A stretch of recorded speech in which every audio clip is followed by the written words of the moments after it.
ఇక మాజీ మంత్రి హరీష్ రావు మాట్లాడుతున్నారు. లైవ్ చూద్దాం. అదే విధంగా రేవంత్ రెడ్డి గారు చూస్తే ఇది కాంగ్రెస్ పార్టీ అఫీషియల్ వెబ్సైట్ 54 మంది చూస్తున్నారు. ఎక్కడ 54, ఎక్కడ 2000, అది 54, ఇది 2000. అన్నీ కలిపితే ఆల్ ఛానల్స్ యొక్క యూట్యూబ్ కానీ ఆన్లైన్ ఛానల్స్ కానీ అదర్ యూట్యూబ్స్ కానీ మొత్తం 36 లక్షల మంది కేసీఆర్ గారి ప్రసంగాన్ని చూస్తే రేవంత్ రెడ్డిది 4 లక్షలు. ఒకటి ఏమైందంటే నువ్వు తెలిసినో తెలియక చేసినావో కానీ ఒకే సమయంలో జరగడం వల్ల దాని వ్యూవర్షిప్ ఎంత, దీని వ్యూవర్షిప్ ఎంత, ఎవరి రేటింగ్ ఏందో అర్థమైపోయింది ప్రజలకు. రేవంత్ రెడ్డి గారి స్థాయి ఏందో, కేసీఆర్ గారి స్థాయి ఏందో రాష్ట్ర ప్రజలకు మాత్రం కంపారిజన్ మాత్రం స్పష్టంగా అటు చూస్తే 2000 కనబడుతుంది, ఇటు చూస్తే 54 కనబడుతుంది. అటు చూస్తే లక్షల్లో ఉంటుంది, ఇటు చూస్తే వేలల్లో ఉంది. అంటే నీ పరిస్థితి ఏమైపోయిందో 2.5 సంవత్సరాల్లో ఇప్పటికన్నా తెలుసుకోను. ఇప్పుడు అయినా కేసీఆర్ గారు దాదాపు 50 నిమిషాలు మాట్లాడిండ్రు. కనీసం నీ పేరన్న తీసిండా, నీ పేరన్న ఉచ్చరించిండా? కేసీఆర్ గారు మాట్లాడితే రైతుల గురించో, విద్యార్థుల గురించో, ఉద్యోగుల గురించో, రాష్ట్రం గురించో, ఆటో కార్మికుల గురించో, విద్యుత్ సమస్యల గురించో, సాగునీరు త్రాగునీటి గురించో ఆయన ఒక స్టేట్స్మెన్గా మాట్లాడిండ్రు. రాష్ట్రము, రాష్ట్ర ప్రయోజనాలు, ఒక ఉద్యమకారుడిగా, ఒక రాష్ట్రాన్ని సాధించిన నాయకుడిగా, 10 ఏళ్ళు ఈ రాష్ట్రాన్ని పరిపాలించిన ఒక ముఖ్యమంత్రిగా ఎంతో హుందాగా కేసీఆర్ గారు మాట్లాడినారు. రేవంత్ రెడ్డి ఏం చేసుడు? ఒకటే మొత్తుకునుడు, ఒకటే రంకెలు, పడి ఏడ్చుడు. ఎందుకంత ఫ్రస్ట్రేషనో నాకైతే అర్థమైతలేదు. నీకు ఎందుకంత బాధ రేవంత్ రెడ్డి? కేసీఆర్ గారు చాలా హుందాగా మాట్లాడినాడు కదా. ఆయన కేసీఆర్ గారు స్టేట్స్మెన్గా మాట్లాడితే నువ్వు స్ట్రీట్ మ్యాన్గా మాట్లాడినావు. కేసీఆర్ గారి ఇంట్రెస్టు స్టేట్ ఇంట్రెస్టు, నీదేమో కుర్చీ సీట్ ఇంట్రెస్టు.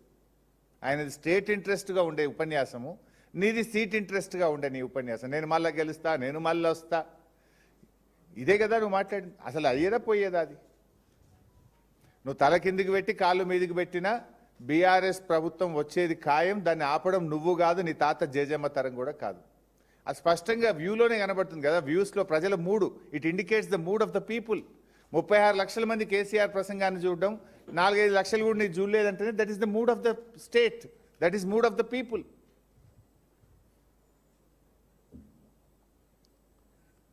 ఇక కేసీఆర్ గారు ఆయన మాట్లాడిన దాంట్లో కనీసం నువ్వు బాధ్యతగా ఒక ముఖ్యమంత్రిగా వాటిని తీసుకో, ఆ సూచనలు తీసుకో. ఏమైనా కొంతైనా చేయగలిగితే చెయ్యి.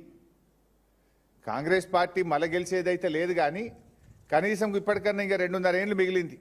ఈ 2.5 ఏళ్ళన్నా నువ్వు మంచిగా పనిచేస్తే గెలుసుడు కాదు కానీ కనీసం డిపాజిట్ అన్న దక్కుతాయి. కాంగ్రెస్ పార్టీ గెలుసుడు అది కళ్ళ మాట కానీ కనీసం డిపాజిట్ అన్న దక్కుతాయి. చిల్లర మాటలు బంద్ చేసి, ఆ ఫ్రస్ట్రేషన్ బంద్ చేసి, వారు అనేక విషయాలను రాష్ట్రాన్ని దృష్టిలో పెట్టుకొని మాట్లాడిండ్రు. వాటిని ఒక బాధ్యత కలిగిన ప్రతిపక్ష నాయకుడిగా ఆయన చెప్పిన మాటలను నువ్వు పరిగణలోకి తీసుకుంటే కనీసం మీకు ఇన్ని డిపాజిట్లు అన్న దక్కుతాయి. నిన్న మధ్యాహ్నం దాకా కూడా మీరు చూసింది ఇంకో డ్రామా నడిపిండు రేవంత్ రెడ్డి గారు. నేను ఢిల్లీకి పోతే సీఎంఓ నుంచి లీకులు ఇచ్చుడు, మీడియా వాళ్ళకి చెప్పి బ్రేకింగులు పెట్టించుడు. అంటే నీకు విషయం ఉన్నోడు ఈ పని చేయడు, విషయం లేని వాళ్ళే ఈ చిల్లర పనులకు దిగుతుంటారు. నేను మా పార్టీ అధినేత గౌరవనీయులు కేసీఆర్ గారి సూచన మేరకు, వారి చెప్పిన పని కోసం రవిచంద్ర ఎంపీ గారు, నేను, వినోద్ కుమార్ గారు, మేము ముగ్గురం ఢిల్లీకి పోయినాం. దట్స్ ఓపెన్గా శంషాబాద్ ఎయిర్పోర్ట్ నుంచే పోయినాం ఢిల్లీకి. దాంట్లో పెద్ద సీక్రెట్ లేదు, అంతకంటే రహస్యము లేదు. సరే, కాళేశ్వరంకి సంబంధించిన కేసు రేపు జడ్జిమెంట్ ఉంది. సహజంగానే ధర్మం మీద, న్యాయం మీద మాకు నమ్మకం ఉంది. డెఫినెట్గా మేము గెలుస్తామనేటువంటి విశ్వాసం మాకు ఉంది. సరే, గెలిస్తే రాష్ట్ర ప్రభుత్వం సుప్రీంకోర్టుకు పోతే మేము కేవిట్ వేసుకోవాలి. పొరపాటున మేము గెలవలేదు, మేము సుప్రీంకోర్టులో ఫైల్ చేసుకోవాలి. దానికి కూడా సీనియర్ న్యాయవాదులు ఎంగేజ్ చేసుకోవాలి. ఒక రాజకీయ పార్టీగా నీ కుట్రలు, నీ అక్రమ కేసులను డెఫినెట్గా ఎదుర్కోవడానికి న్యాయ వ్యవస్థలో మాకుండే అవకాశాలని మేము చేసుకుంటాం. అదేవిధంగా మీ రాహుల్ గాంధీ ఏమో రాజ్యాంగాన్ని చేతిలో పట్టుకొని నేనే రాజ్యాంగ పరిరక్షణ లెక్క ఆయన పోజులు ఇస్తాడు. నువ్వేమో రాజ్యాంగ భక్షకుడివి, బీఆర్ఎస్ ఎమ్మెల్యేలను లాక్కుంటివి, ఆ కేసు కూడా మే 6వ తేదీన హైకోర్టులో రాబోతా ఉంది. సో దానికి కూడా సీనియర్ న్యాయవాదులను ఎంగేజ్ చేసి తప్పకుండా అక్కడ బీఆర్ఎస్ గెలిచే విధంగా ఇప్పటికే సుప్రీంకోర్టు మొట్టికాయలు వేసింది. సరే అది ఎంత దుర్మార్గంగా ఉందంటే కాంగ్రెస్ పార్టీ బీఫామ్ మీద ఎంపీగా పోటీ చేసి నేను ఇంకా బీఆర్ఎస్లే ఉన్నానని ఎమ్మెల్యే చెప్పడం ఒక నేరమైతే, ఇంకా స్పీకర్ గారు అయితే లేలే ఆయన బీఆర్ఎస్లే ఉండడానికి స్పీకర్ తీర్పు ఇవ్వడం ఇంకా ఘోరం. సరే వీటన్నిటి సంగతి కూడా రేపు న్యాయస్థానాల్లో తప్పకుండా మేము గెలుస్తాం, మాకు నమ్మకం ఉంది. దానికి సంబంధించి కూడా సీనియర్ న్యాయవాదులను ఎంగేజ్ చేసి ఫర్దర్గా కేసు పర్సుయేషన్ కోసం కూడా మాట్లాడడానికి వెళ్ళాం.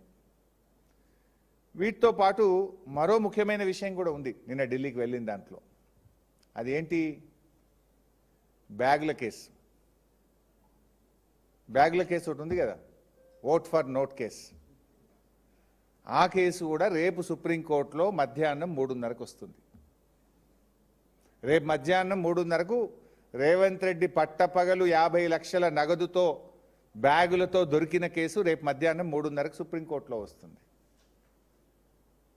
సో ఈ ఓటుకు నోటు దొంగ భరతం పట్టడానికి కూడా నిన్న ఢిల్లీలో న్యాయవాదులతో మాట్లాడడానికి వెళ్ళి